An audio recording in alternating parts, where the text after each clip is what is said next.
Era una cuadra muy pequeña, muy común, con 4 boxes de roble.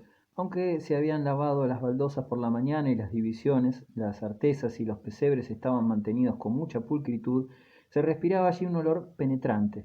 Reinaba un calor húmedo como en un baño. La luz, que entraba por 2 tragaluces redondos, atravesaba con 2 rayos pálidos la sombra del techo, sin iluminar los rincones oscuros del suelo. Con los ojos deslumbrados por la gran luminosidad de afuera, Clorinda no distinguió nada al comienzo, pero aguardó sin abrir la puerta para no dar la impresión de que tenía miedo. Solo 2 boxes estaban ocupados. Los caballos resoplaban, volviendo la cabeza. Es este, ¿verdad? Preguntó Clorinda cuando sus ojos se habituaron a la oscuridad. Me parecen muy bien. Le dio palmaditas en las ancas. Después se deslizó dentro del box y lo acarició a lo largo de los flancos sin demostrar ningún temor. Según dijo, deseaba verle la cabeza, y cuando se encontró en el fondo del box, Rogón oyó que le daba fuertes besos en las narices. Aquellos besos lo exasperaban y gritó: Vuelva, se lo ruego. Si se tendiera de pronto, la aplastaría. Pero Clorinda reía y lo besaba más fuerte. Le hablaba con palabras muy tiernas mientras el caballo, como regalado por aquella lluvia de caricias inesperadas, tenía unos escalofríos que estremecían su piel de seda.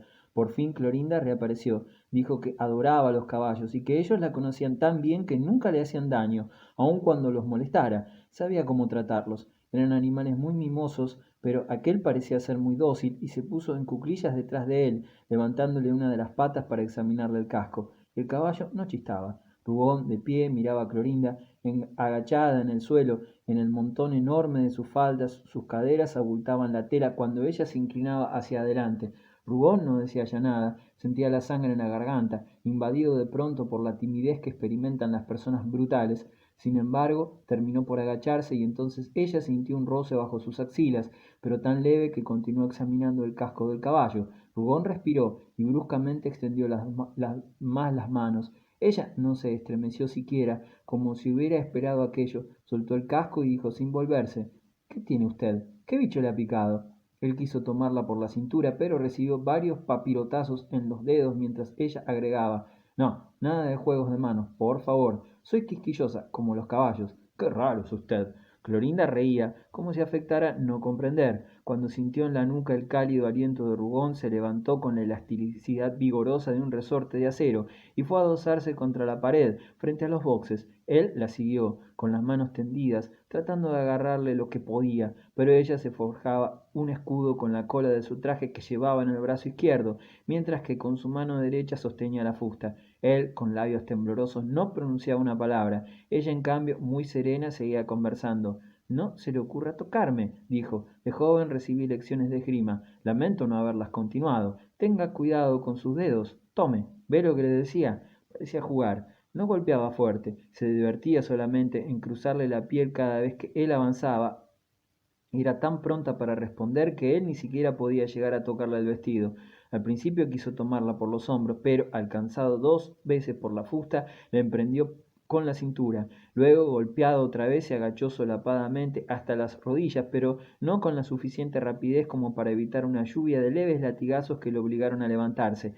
Eran como un granizo, a derecha e izquierda, que resonaba con un ligero chasquido. Acribillado, ardiéndole la piel, Rubón retrocedió un instante. Estaba muy colorado y el sudor goteaba por sus sienes. El olor fuerte de la caballeriza lo mareaba. La sombra, cargada de un cálido vaho animal, lo alentaba a arriesgarlo todo. Entonces el juego cambió. Se arrojó rudamente sobre Clorinda con súbitos impulsos. Ella, sin dejar de reír y de conversar, en lugar de prodigarle amistosos golpes de fusta, comenzó a darle golpes secos, uno solo por vez, cada vez con más fuerza. Estaba muy hermosa, sí, con la falda ceñida a las piernas y la cintura flexible en su casaca ajustada, semejante a una ágil serpiente de color negro a su lado. Cuando azotaba el aire con su brazo, la línea de su busto, un poco echado hacia atrás, tenía un gran encanto. Bueno, ¿terminamos? Preguntó Clorinda riendo. Se cansará usted primero, querido amigo. Pero aquellas fueron las últimas palabras que pronunció. Rugón enloqueció, terrible, con el rostro color púrpura, se abalanzó jadeando como un toro embravecido. Clorinda, feliz de poder golpear a aquel hombre, tenía en los ojos un resplandor de crueldad que quemaba. Muda a su vez se apartó de la pared, avanzando, soberbia, hasta el centro de la cuadra, y giraba sobre sí misma multiplicando los golpes, manteniéndolo a distancia, alcanzándolo en las piernas, en los brazos, en el vientre, en los hombros, mientras que él, enorme y estúpido, danzaba como una bestia bajo el látigo del domador. Clorinda golpeaba desde arriba, como si hubiera crecido altiva, con las mejillas pálidas, conservando en los labios una sonrisa nerviosa. Sin embargo, sin que ella lo advirtiera, él la empujaba hacia el fondo, hacia una puerta abierta que comunicaba una segunda pieza, en la que se guardaba una provisión de paja y de heno. Después, como ella defendía su fusta, de la que él parecía querer apoderarse, la asió por las caderas, a pesar de los golpes, y la arrojó sobre la paja con tal ímpetu que fue a caer a su lado. Clorinda no lanzó un solo grito. Al voleo, con todas sus fuerzas, le azotó la cara, de una a otra oreja. Ramera, gritó Rugón. Lanzó palabras groseras, jurando, tosiendo, ahogándose. La tuteó y le dijo que se había acostado con todo el mundo,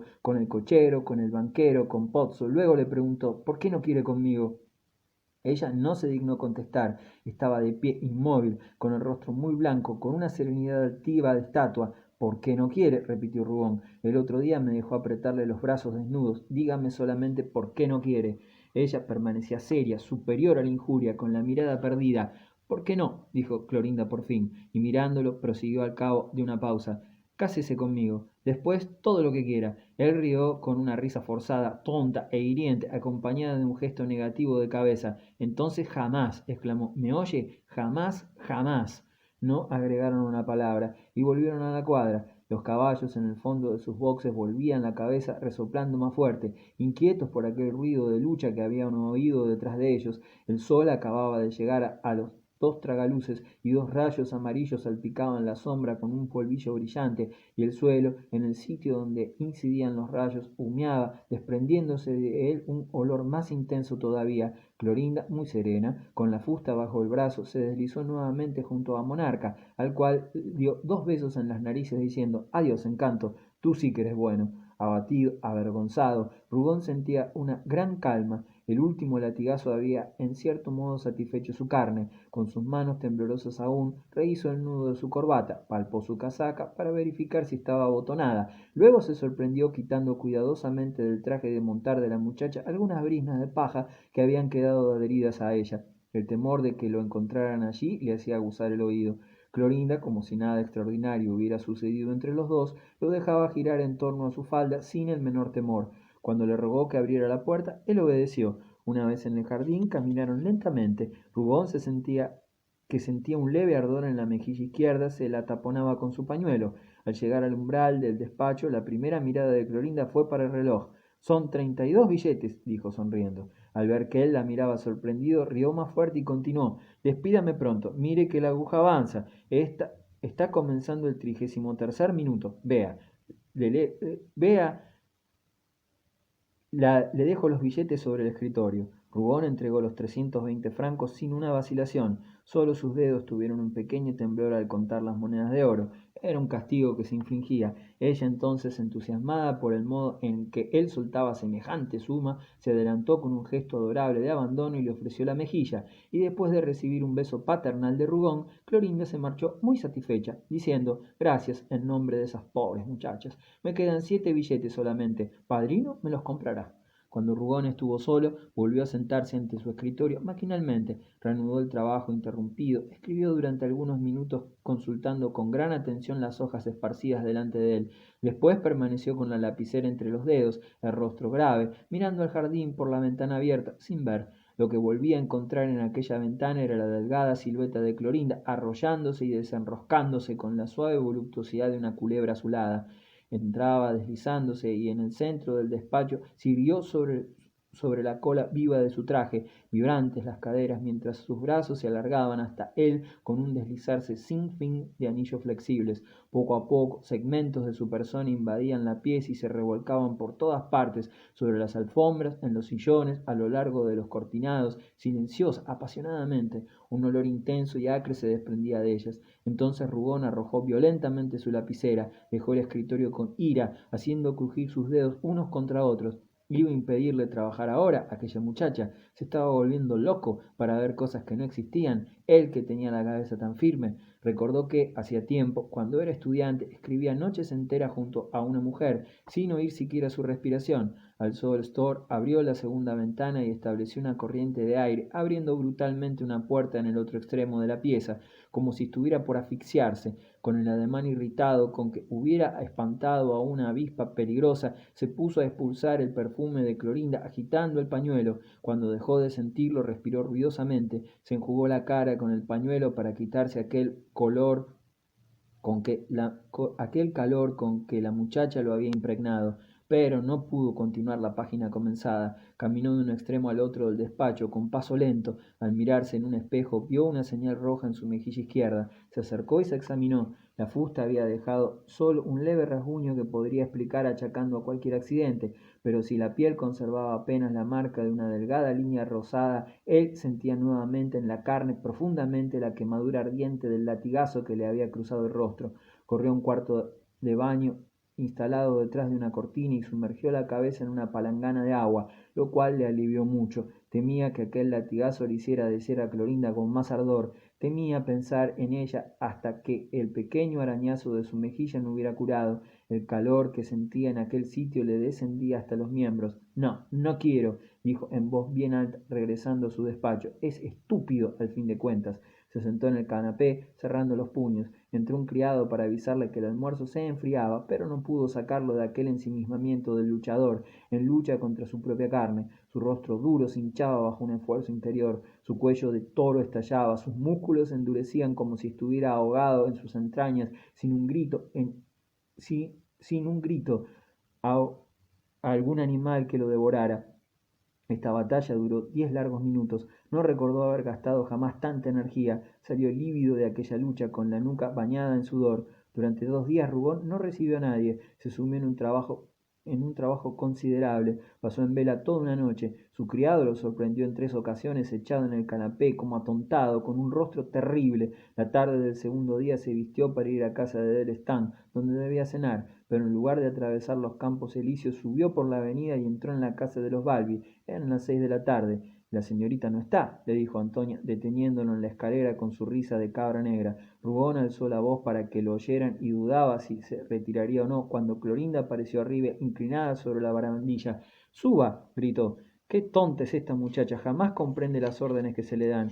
En el primer piso lo hizo entrar en una pieza estrecha junto a su cuarto. Era un tocador empapelado con un papel con ramajes azul claro y amueblado con un gran escritorio de caoba, deslustrada, apoyando contra la pared un sillón de cuero y un fichero. Por todos lados había papelotes cubiertos con una gruesa capa de polvo. Se tenía la impresión de estar en casa de algún gendarme siniestro.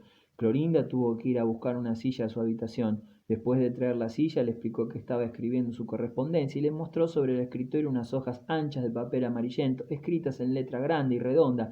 En el momento en que Rugón se sentaba, ella advirtió que estaba en traje de etiqueta. ¿Viene a pedir mi mano?, dijo jocosamente. Exactamente, respondió Rugón. Luego prosiguió sonriendo. No para mí, para uno de mis amigos. Clorinda lo miró, vacilante, sin saber si Rugón bromeaba. Estaba despeinada, sucia, con un salto de cama rojo mal atado, pero bella a pesar de todo, con la belleza poderosa de un mármol antiguo, arrumbado en un negocio de compra y venta. Chupando uno de sus dedos, que acababa de manchar de tinta, examinaba la ligera cicatriz que se veía aún en la mejilla izquierda de Rugón. Terminó por repetir a media voz con expresión distraída: estaba seguro de que vendría, pero lo esperaba antes. Y agregó en voz alta, recordando lo que había dicho Rugón y continuando la conversación: de modo que es para uno de sus amigos, su más querido amigo, sin duda. Y acompañó estas palabras con su risa sonora. Estaba persuadida de que Rugón hablaba del mismo, y experimentó un deseo de tocar la cicatriz con el dedo para cerciorarse de que lo había marcado, y que en adelante él le pertenecía, pero Rugón la tomó por las muñecas y la sentó suavemente en el sillón de cuero. Vamos a conversar, ¿quiere?, dijo Rugón. Somos dos buenos camaradas, ¿eh? ¿Le parece bien? Bueno, he reflexionado mucho desde anteayer, he pensado en usted todo el tiempo. Me imaginaba que estábamos casados, que vivíamos juntos desde hacía 3 meses, y ¿sabe cómo nos veía yo a los dos? Ella no contestó, un poco molesta a pesar de su aplomo. Nos veía junto al fuego. Usted había tomado la pala, yo me había apoderado de las pinzas y nos matábamos a golpes.